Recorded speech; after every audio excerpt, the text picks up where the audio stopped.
Well, hello there. Welcome to the Okanagan Forest channel. I want to talk to you a little bit today about my new rocket stove here and some utensils and fuel management. But before I do that, I want to say hello to my friends and subscribers in Russia. I have this hat on that has kept me warm now for more than 25 winters, and it's just as good now as when I originally got it. And that's the kind of quality that I like to enjoy. The other thing I want to say is that if you go to the Okanagan Forest channel, you'll see where this whole thing started. It started with my hobo stove right there. That was a project that cost me less than $10. But I wanted something a little bit more efficient that would do a better job. And so then I started looking around, and I actually probably downloaded almost 100 YouTube videos on a large number of rocket stoves, and I basically came to the conclusion that I wanted something designed like this one right here. I also wanted something made in America with American ingenuity and American quality manufacture, and that's what I've got. I really am very happy with it. But let's talk about utensils now for a minute. And I'm going to go through a couple of things. You will see in people barbecuing meat right on this grill. I wouldn't do that. I think it's much better to keep this grill essentially clean for your pans and things, and put a grill like that on there, and you'll be able to grill your hamburgers just fine, no problem. This is the grill that I use for the hobo stove, and believe me, it does work good. Get rid of that hobo stove and talk now about this rocket stove. This rocket stove is a Deadwood stove, and you can find it at deadwoodstove.com, I believe. Now let's talk about utensils. Here is a large 10-inch frying pan that I bought a few weeks ago at Goodwill for $3. Now it didn't look that good then. It's all rusty and crummy. I brought it home, seasoned it, cleaned it up, and you know what, this morning I cooked blueberry pancakes on this for my 5-year-old. And that's a great choice for on this stove. There's also some discussion about, well, you wouldn't want to cook really good meat on this rocket stove here, this Deadwood stove. However, if you get a frying pan like that has the elevated corduroy, and this happens to be an old Weber that I got at a garage sale for about $1.50. Had it for a number of years, just as good now as it was before. But that'll sit on there, and I guarantee you will definitely cook any good New York steak on that, and it'll be delicious. Now, if you're only going to buy one cast iron utensil, I'd go with this 10-inch. And again, this is American-made, large. It'll sit on there and you can cook almost anything on there. I make spaghetti sauce and all kinds of things on this and do a wonderful job about it. So this would probably be my first choice, but I'd want to put it on there, and then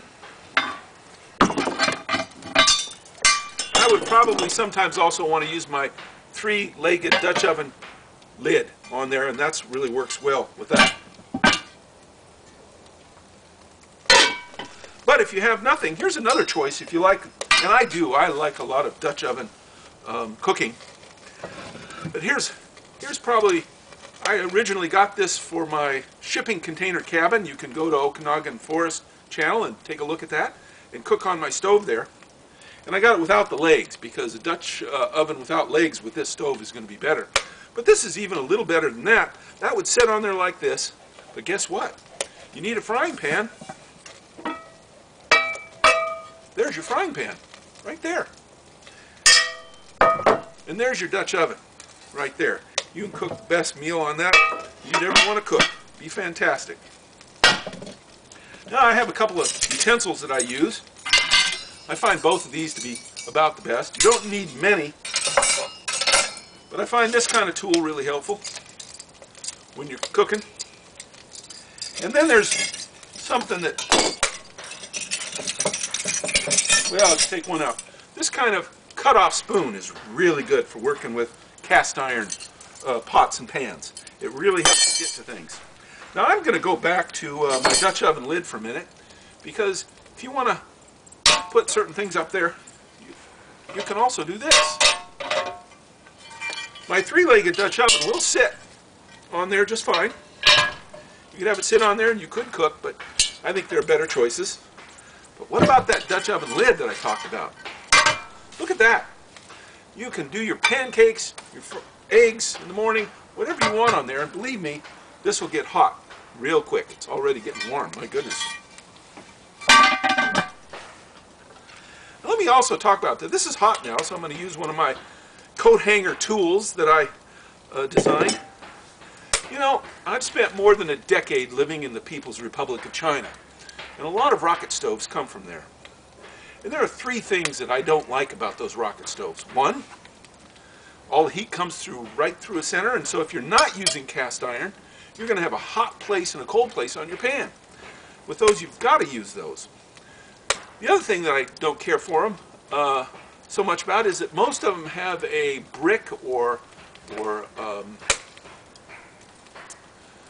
you know, insulation inside. And those things tend to break. They're not easy to move around. They're not really very durable. Like I said, having lived in China for a long time, I have seen in the farmers markets across China where they're always selling those inserts because they always overheat, break, and crack, and so on. Now, the third thing I don't like about those Chinese-made rocket stoves is that there's no heat. One of their selling points is you can touch the side and you won't get warm.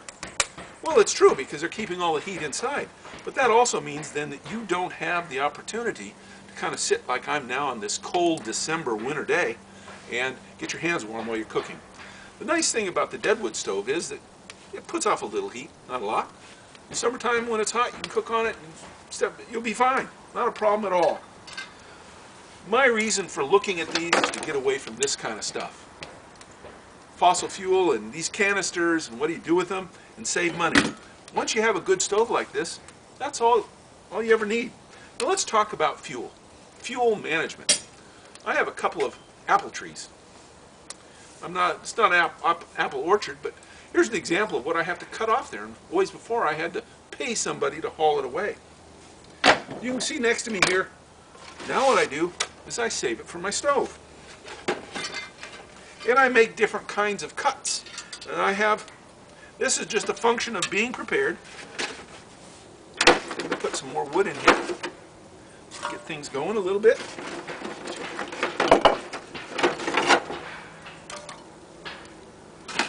And that long piece, here's a piece of it cut short. So all of a sudden, all my yard debris becomes really valuable stuff. Very efficient. And if you go to Okanagan Forest Channel, one of my first interests is frugality. So what I've done is different kinds of wood. My neighbor was building a fence. I went and picked up the scrap. Great cedar for starting fires.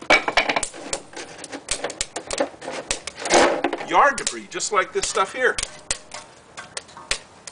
Wonderful. Doesn't cost anything. I now have over 20 gallons of fuel.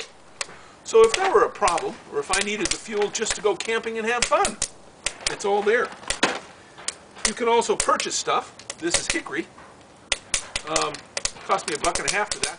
I actually bought it for the hobo stove originally. I've never used it because I don't need it. Here's some of that cedar fence that's all been set up and made into kindling starter. But you can see this fire really, the stove really works well.